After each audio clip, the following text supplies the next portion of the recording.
G'day guys, Steve Morgan for Fishing Monthly Magazine's down here in Melbourne to test another McLay boat, and I'm with David Garcia from Warragul Marine. And David, these McLay boats, they're a New Zealand built hull, very thick aluminium. Tell us some of the features of this hull. Well, McLay built them tough over there, as you know, Steve.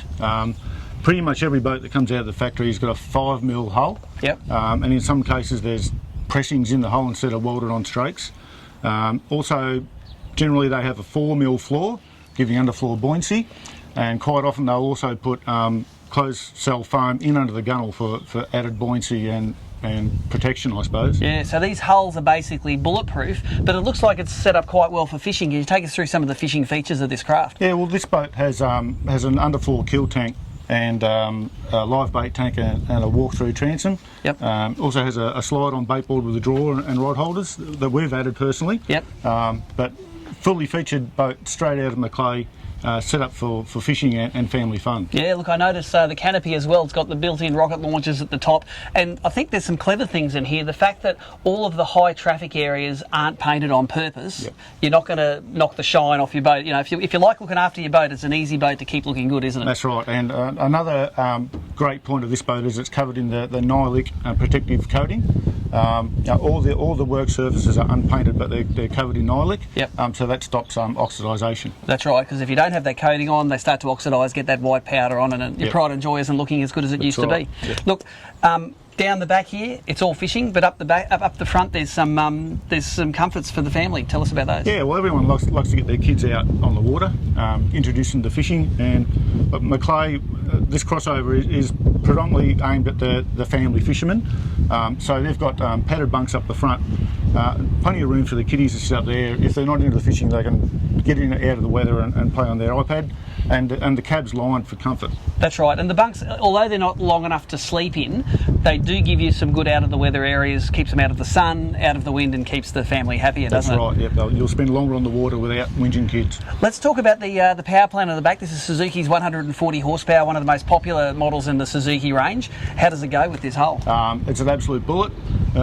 It's a real fun boat, and we'll have a spin later on and you'll see. The 140 Suzuki, world's best four-stroke, everyone knows it.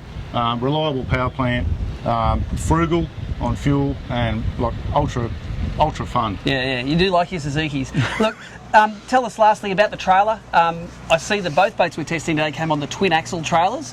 Is that anything to be scared of when you're moving up in size in boat? What are the advantages of that twin axle? Oh, they just tow better, Steve. Like they're much better for doing long miles on the highway. Safer if you get a blowout? Safer if you get a blowout, yep. True. Yep. We've gone with Dunbeer trailers in this case, and we're using the glider rollers. They're a true drive-on trailer. You saw it before, easy to launch, yep. And just as easy to retrieve. You betcha. Well, they did get in the water very easily. Let's take these boats for a test out on Port Phillip Bay and see just how well these McLay boats go in the water.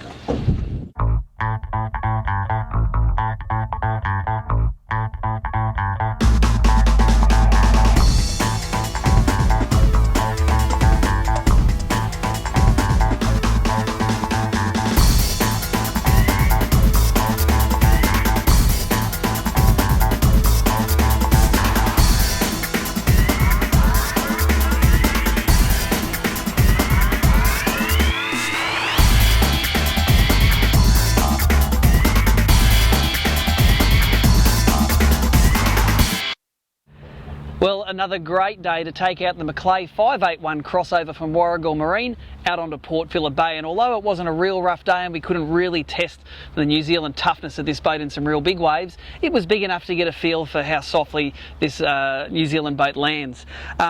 I love the fact that this boat has lots of the non-painted areas in the high traffic areas in this boat. You're not going to be worried about scratching your boat up when you're landing fish, pulling in crab pots, doing everything that we love doing out on the water. I also love the solution to the rear bench seat. The way it folds down, the way there's nothing to obstruct when it's folded up, and the fact that you get access to the batteries at a reasonable height. That's definitely a positive for me. It's a great solution, and I've seen it done lots of different ways in lots of different boats. The 140 horsepower Suzuki ample for this boat, jumps it up onto the plane. It's got great economy as well at around 4,000 RPM, where you're getting 2.5 kilometres per litre of fuel burned. Quite trim sensitive, this boat, compared to its bigger brothers. You can drive this boat properly both into the wind and downwind to get the optimum ride out of that dead rise in the hull. If you want more information on this boat, it costs $66,000 for this rig as we've tested it now, but prices from $53,500. Check out warragulmarine.com.au.